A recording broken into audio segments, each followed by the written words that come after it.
10তম পর্ব পর্যন্ত দেখেছিলাম যে আবুল আহাব এবং আবুল আহাবের স্ত্রী উম্মু জামিল, গত দিনের আলোচনায় আমরা উম্মু জামিলা বলেছিলাম, শব্দটা ভুল।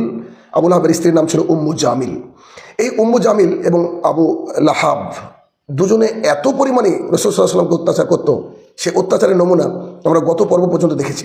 আজকে আমরা এই 11তম পর্বে আমরা দেখার চেষ্টা করব যে রাসূলুল্লাহ সাল্লাল্লাহু আলাইহি ওয়াসাল্লামের উপরে আরও কি অকথ্য অত্যাচার তারা দিন রাত চালিয়ে গিয়েছে। রাসূলুল্লাহ সাল্লাল্লাহু আলাইহি ওয়াসাল্লাম এর ওপরে যারা অত্যাচার চালিয়েছিল তাদের মধ্যে অন্যতম ছিল আবুল আহাব, হাকাম বিন আবিল, আস বিন উমাইয়া, আদি বিন হামরা প্রমুখ বেশ কিছু জালেম রাসূলুল্লাহ সাল্লাল্লাহু আলাইহি ওয়াসাল্লামের উপরে অত্যাচার করত। ইনারা ছিলেন রাসূল সাল্লাল্লাহু আলাইহি ওয়াসাল্লামের প্রতিবেশী, তাই ওনারা যখন তাদের বাড়িতে খাবার রান্না করতেন, খাবার রান্না করার সময় দেখবেন যে এক্সট্রা বর্জ্য পদার্থ থাকে যেগুলা উচ্ছিষ্ট ফেলে দেয়, তারা করতো কি সেগুলো নিয়ে রাসূলুল্লাহ সাল্লাল্লাহু আলাইহি ওয়াসাল্লামের বাড়ির দিকে ফেলে দিত, রাসূল সাল্লাল্লাহু আলাইহি ওয়াসাল্লামের বাড়ির মধ্যে ফেলে দিত। এরকম করে দীর্ঘদিন যাবৎ তারা অত্যাচার করতে শুরু করলো। একদিন রাসূলুল্লাহ সাল্লাল্লাহু আলাইহি ওয়াসাল্লাম তার উপরে ফেলা, তার বাড়ির মধ্যে ফেলা এই নোংরা আবর্জনা হাতে নিয়ে দরজার সামনে উপস্থিত হলেন। উপস্থিত হওয়ার পরে রাসূলুল্লাহ সাল্লাল্লাহু আলাইহি ওয়াসাল্লাম বলেন, ওহে আব্দে মানাফ, এটা কি প্রতিবেশীর সঙ্গে আচরণ? এমন আচরণ কি আল্লাহ সুবহানাহু ওয়া তাআলা তোমাদেরকে করতে বলেছে? এ কথা বলে তিনি জঙ্গল স্তূপে ফেলে দিয়ে আসতেন। সুবহানাল্লাহি বিহামদিহি। কি চরিত্র রাসূলুল্লাহ সাল্লাল্লাহু আলাইহি ওয়াসাল্লামের! তিনি পারলে চাইলে উল্টে তাদের বাড়িতে ফেলতে পারতেন, তাদেরকে গালিগালাজ করতে পারতেন, কিন্তু তাদেরকে ডেকে বললেন যে এটা কি প্রতিবেশীর হক, এটা কি প্রতিবেশীর অধিকার যে এক প্রতিবেশী আর এক প্রতিবেশীর বাড়িতে আবর্জনা ফেলবে? কত সুন্দরভাবে রাসূলুল্লাহ সাল্লাল্লাহু আলাইহি ওয়াসাল্লাম তাদেরকে কথা বলে তিনি এই আবর্জনা স্তূপ যেখানে সেখানে ফেলে আসতেন। আব্দুল্লাহ ইবনে মাসউদ রাদিয়াল্লাহু তাআলা আনহু বলেন, একদিন রাসূলুল্লাহ সাল্লাল্লাহু আলাইহি ওয়াসাল্লাম কাবা গৃহের মধ্যে সালাত আদায় করছিলেন। ঠিক এমন অবস্থায় কুরাইশদের এক গ্রুপ সেখানে বসেছিলেন। বসে থেকে তিনারা বিভিন্ন গোত্রের নাম ধরে ডাকতে লাগলেন। যে ইয়াং ছেলেরা সেখানে এসে উপস্থিত হয়ে গেল, তাদেরকে বলতে লাগলেন যে তোমরা অমুক গোত্রে যাও, সেখান থেকে গোবর নিয়ে আসো, অমুক গোত্রে যাও, সেখান থেকে এই উটের ভুঁড়ি নিয়ে আসো, হ্যাঁ, তারপরে পচা কিছু নিয়ে আসো, ইত্যাদি সবকে নিয়ে আসা হলো। নিয়ে আসার পরে তাদের মধ্যে যেন প্রতিযোগিতা চললো। রাসূলুল্লাহ সাল্লাল্লাহু আলাইহি ওয়াসাল্লাম যখন সেজদায় যাবে তখন তার দুই কাঁধের উপরে তোমরা এই নোংরা পচা আবর্জনা, পচা হাড়, পচা ভুঁড়ি ইত্যাদি তার দেহের উপরে, পিঠের উপরে দিয়ে দেবে। তাদের মধ্যে প্রতিযোগিতা শুরু হয়ে গেল। তাদের গোত্রপতির কথা অনুযায়ী যে ইয়াং ছেলেরা ছিল তারা এগুলা রাসূলুল্লাহ সাল্লাল্লাহু আলাইহি ওয়াসাল্লাম যখন সেজদায় গেলেন তখন এই নোংরা আবর্জনা, পচা ভুঁড়ি ইত্যাদি রাসূল সাল্লাল্লাহু আলাইহি ওয়াসাল্লামের উপরে, পিঠের উপরে চাপিয়ে দিলেন। রাসূলুল্লাহ সাল্লাল্লাহু আলাইহি ওয়াসাল্লাম ততক্ষণ সেজদায় ছিলেন।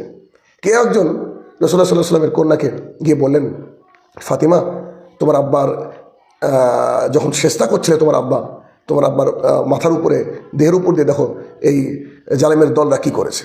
ফাতিমা রাদিয়াল্লাহু তাআলা আনহা বাড়ি থেকে দৌড়ে আসলেন। দৌড়ে এসে চিৎকার দিয়ে কাবার চত্বরে বলতে লাগলেন যে আল্লাহ তুমি তাদেরকে ধরো, এ আল্লাহ তুমি তাদেরকে ধরো, কথা বলতে লাগলেন। তারপরে তিনি নিজে হাতে সেই পচা নোংরা আবর্জনাকে পরিষ্কার করে দিলেন রাসূলুল্লাহ সাল্লাল্লাহু আলাইহি ওয়াসাল্লামের উপর থেকে, এবং তারা হাসাহাসি করছিল। সেই দিন রাসূলুল্লাহ সাল্লাল্লাহু আলাইহি ওয়াসাল্লাম খুবই কষ্ট পেয়েছিলেন, কারণ তিনি আল্লাহর ইবাদত করছিলেন আল্লাহ সুবহানাহু ওয়া তাআলার গৃহে, অথচ আল্লাহর ইবাদত করেও শান্তি নেই।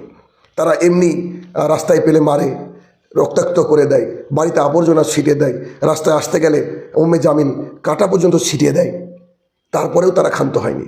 রাসূল সাল্লাল্লাহু আলাইহি ওয়াসাল্লাম যখন একান্তে ইবাদত করছিলেন, কাউকে কোনো কষ্ট না দিয়ে কাবা গৃহে যখন ইবাদতে ব্যস্ত ছিলেন, তখন তারা যখন উটের ভুঁড়ি মাথার উপরে চাপিয়ে দিলেন, নোংরা আবর্জনা মাথার উপরে চাপিয়ে দিলেন, গোবর তার রাসূল সাল্লাল্লাহু আলাইহি ওয়াসাল্লাম ঘাড়ের উপরে চাপিয়ে দিলেন, সেদিন তিনি খুবই কষ্ট পেয়েছিলেন। যার ফলে তিনি এক একজনের নাম ধরে সেদিন বদদোয়া করেছিলেন রাসূলুল্লাহ সাল্লাল্লাহু আলাইহি ওয়াসাল্লাম। রাসূলুল্লাহ সাল্লাল্লাহু আলাইহি ওয়াসাল্লাম যাদের নাম ধরে বদদোয়া করেছিলেন তারা ছিলেন আমর ইবনে হিসাম, সাইবা ইবনে আবি রাহা, ওয়ালিদ ইবনু উতবা, উমাইয়া ইবনু খালাফ, উকবা ইবনু আবু মুতাইম প্রমুখ নাম ধরে রাসূলুল্লাহ সাল্লাল্লাহু আলাইহি ওয়াসাল্লাম দোয়া করেছিলেন, বদদোয়া করেছিলেন। আব্দুল্লাহ ইবনে মাসউদ হাদিসের রাবি রাদিয়াল্লাহু তাআলা আনহু বলেন, আল্লাহর কসম করে বলছি, যাদের নাম ধরে রাসূলুল্লাহ সাল্লাল্লাহু আলাইহি ওয়াসাল্লাম সেই দিন বদদোয়া করেছিলেন তাদের সবাইকে আমি বদরের দিনে পড়ে থাকতে দেখেছি। পরপর কয়েকজন সাহাবী তাদেরকে টেনে টেনে কালিবে বদরের দিকে নামিয়ে দিচ্ছিলেন সেই কূপের মধ্যে। চিন্তা করা যায় রাসূলুল্লাহ সাল্লাল্লাহু আলাইহি ওয়াসাল্লামকে কটুক্তিকারীদের উপরে আল্লাহ সুবহানাহু ওয়া তাআলা এই নির্মম যে দৃশ্য তা কিন্তু একেবারে স্বর্ণাক্ষরে লিখে দিয়েছেন, গোটা জাতি জানে, এই বিষয়গুলো জানে। আর এদিকে আবুল আহাব এবং তার স্ত্রী উম্মে জামিল তিনারা কিন্তু সবসময় রাসূল সাল্লাল্লাহু আলাইহি ওয়াসাল্লামের পেছনে লেগে থাকতেন। এই জন্যই তো আল্লাহ সুবহানাহু ওয়া তাআলা সূরা লাহাবের মধ্যে এই আবু লাহাবের স্ত্রী উম্মে জামিলকে খড়ি বহনকারী বলে আল্লাহ তাআলা পরিচয় করে দিয়েছেন। অর্থাৎ তিনার অন্তরে এমন একটা ছিল, মানে জজবা ছিল, তিনি মনে করতেন যে যে কোনো মুহূর্তে রাসূল সাল্লাল্লাহু আলাইহি ওয়াসাল্লামকে হত্যা করা যায়, তার সাথে ঝামেলা লাগানো যায়, ইত্যাদি ইত্যাদি বিষয়গুলো সবসময় থাকতো। অর্থাৎ সে লকড়ি বহনকারী বলে কোরআনে কিন্তু আখ্যায়িত হয়েছে। কি অত্যাচারের সীমা তারা ছাড়িয়ে দিয়েছে, অথচ রাসূলুল্লাহ সাল্লাল্লাহু আলাইহি ওয়াসাল্লাম তার দাওয়াতের কাজ এইভাবে আল্লাহ তাআলার জমিনে ছড়িয়ে যেতেই লাগলেন। আর এই উমাইয়া ইবনে খালফ রাসূলুল্লাহ সাল্লাল্লাহু আলাইহি ওয়াসাল্লামকে সবসময় গালিগালাজ করতেন, সব সময় গালিগালাজ করতেন। তার মুখে রাসূল সাল্লাল্লাহু আলাইহি ওয়াসাল্লামের মুখে পচা হাড় ছুঁড়ে মারতেন।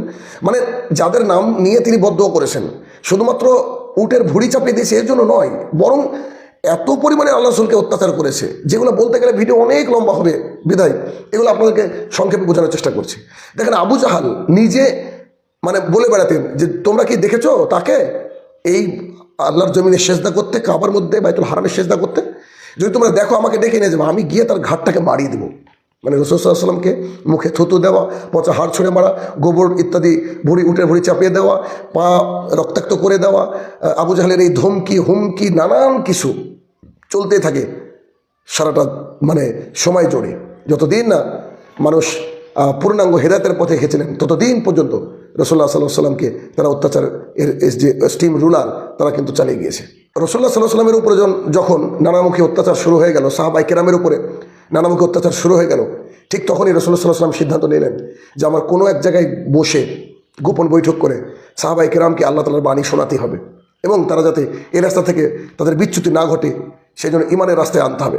তাই সাফা পাহাড়ের উপরে রাসূলুল্লাহ সাল্লাল্লাহু আলাইহি ওয়াসাল্লামের অন্যতম একজন সাহাবী, যিনি একেবারে প্রাথমিক দিকে দিন ইসলাম গ্রহণ করেছিলেন, তার বাড়িতে রাসূলুল্লাহ সাল্লাল্লাহু আলাইহি ওয়াসাল্লাম এই গোপন বৈঠকের আলোচনা করতেন। সেই সাহাবীর নাম ছিল আরকাম বিন আবিল রাদিয়াল্লাহু তাআলা আনহু। তার বাড়িকে বলা হতো দারুল আরকাম। আর এই দারুল আরকামে রাসূলুল্লাহ সাল্লাল্লাহু আলাইহি ওয়াসাল্লাম চুপি চুপি সাহাবায়ে কেরামকে ডাকতেন এবং সেখানে সাহাবায়ে কেরামদেরকে প্রশিক্ষণ দিতেন যে কী করে সালাত আদায় করতে হবে, কী করে সিয়াম পালন করতে হবে, কী করে আল্লাহ তাআলার ইবাদতে বেশি মশগুল হওয়া যায়। এভাবে রাসূলুল্লাহ সাল্লাল্লাহু আলাইহি ওয়াসাল্লাম গোপনভাবে তখন দাওয়াতের কাজ শুরু করলেন সাহাবায়ে কেরামকে নিয়ে। এই ছিল আমাদের এই পর্বে। ইনশাল্লাহ আবারও অন্য কোনো পর্বে আমরা দেখব রাসূলুল্লাহ সাল্লাল্লাহু আলাইহি ওয়াসাল্লামের জীবনের সামনে কী ঘটেছিল। সে পর্যন্ত আল্লাহ তাআলা আমাদেরকে ভালো রাখুক।